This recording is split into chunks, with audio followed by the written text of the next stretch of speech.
una. Anong pakialam mo kung saan ako kumuha ng pera, ha? Ikaw, gumawa ka ng sarili mong diskarte para kumita ka ng pera. Huwag yung problema ng pamilya mo, iasa mo sa akin. Hindi ko nakako yun. Ha? Hindi ko kaya kung pamilya mo magkaroon ako.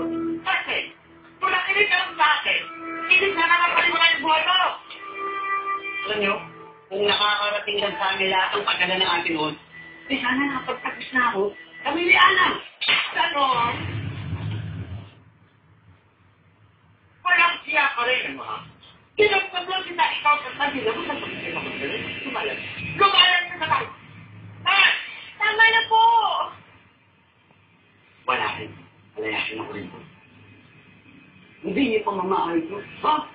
Bahay na natin to! Balik ka natin, makalalo ka sa balik natin. Bumalik ka! Alis! Tama na! Tama na! Tama na!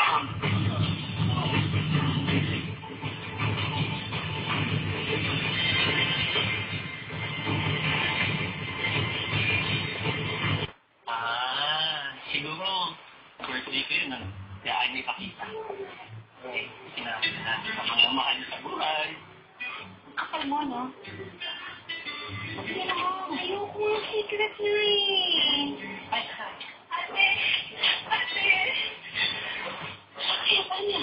Ang tatay! Nasa ospital!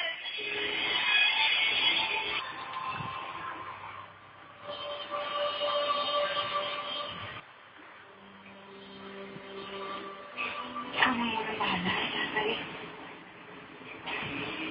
Para walang gulo. Huwag mo naman sasabihin na galing ka ng pera, ha? Oo, ate. Bukas ko maasikaso ang makukuha natin sa PCSO. Malaking tulong talaga, ate, kung ano man makukuha natin sa PCSO. Pandagdag sa pambili ng gamot ni tatay.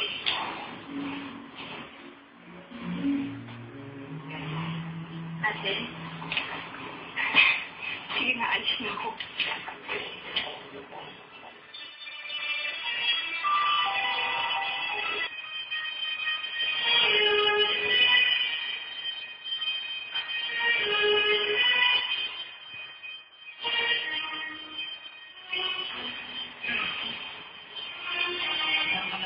nakadilensya ka ba? Pagdali mo lumakot tatay. Opo. Salamat.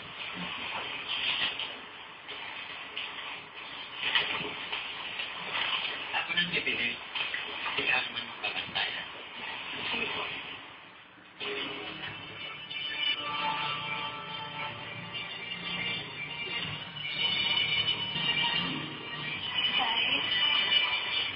Sabi po ng ate, magpagaling daw po kayo. Nagbigay din po pala siya ng pambili ng gamot ninyo. Hindi na po siya nagpakita sa inyo. Kasi nandito po ang nanay.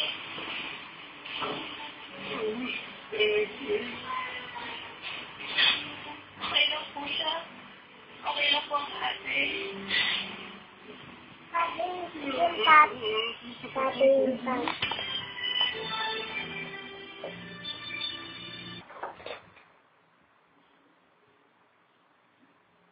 Lalo mo na siguro nabigyan ko ng pisa yung tatay ko, diba? Para sa kanya naman yun eh. Okay na.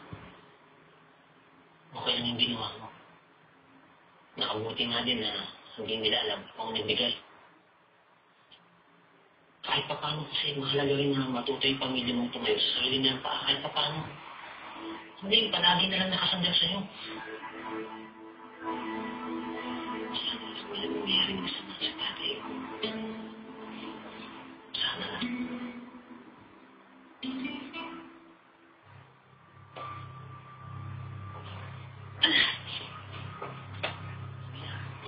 Bakit? Bakit?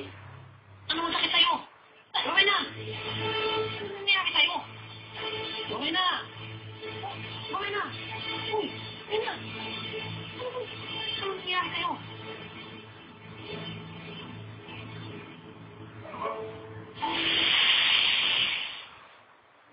papatingin sa doktor. Baka maagapan pa yung sakit mo, Rowena. Ayoko na alam na may sakit ako. Sa totoo lang, pagod na ako. Ayoko na nga magpagabuti. Ayoko na lumaban. Kaya lang naman ako umuwi para sa pamilya ko.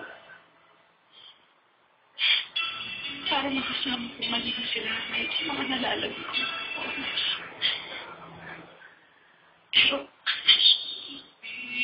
ito yung nangyari dito. Kailangan ko lumayo kahit mahirap. Kahit mahirap.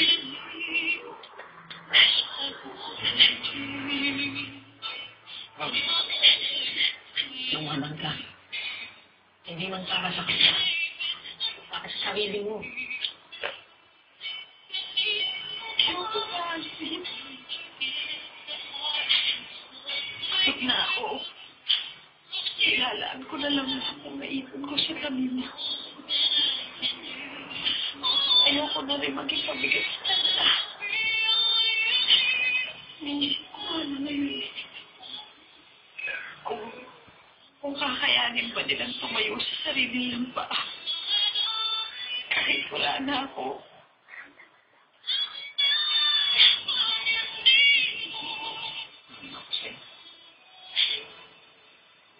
Pagmamahal sa kami.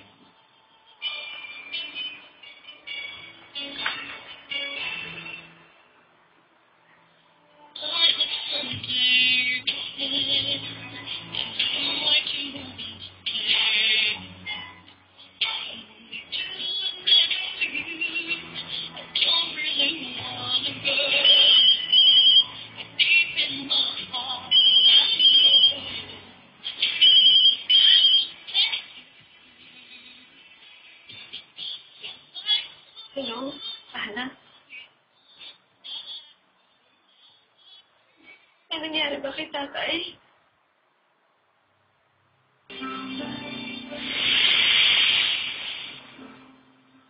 Huwag niyo na idamay si Alvin sa problema natin, ay. Wala ko bang dapat kilig ng haking ko kung ikaw. Ay, napakabay mo tumamayari ko pa kayo. Sarili mong sabihin mo.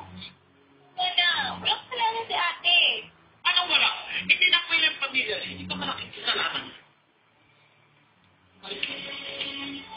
Mula nung gabi lumayas ka sa bahay namin, hindi ka naman sa tinubig. Kung ayaw mo sa pamilya, ayaw mo namin sa'yo. At hindi ka naman may kailangan.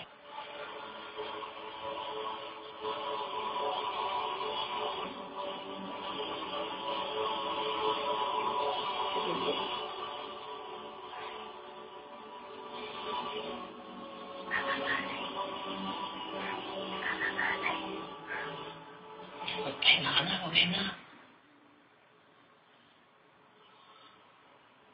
Ayoko na. Pagod na ako. Ayoko na. Ayoko na.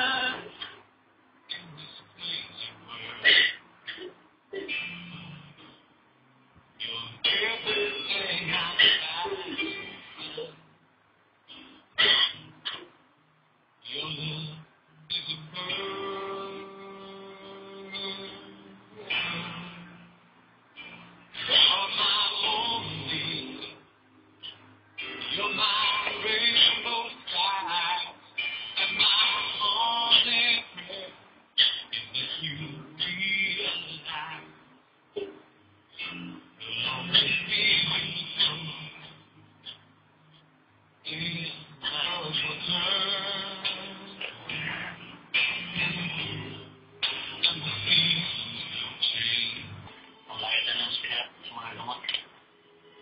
Nasa siya? Sa bakit? Kanina madaling araw lang ako siya nakatulog. Kaya hindi ko na ginising. Ganun ba? Sige, pakasabi na lang sa kanya. Maraming salamat.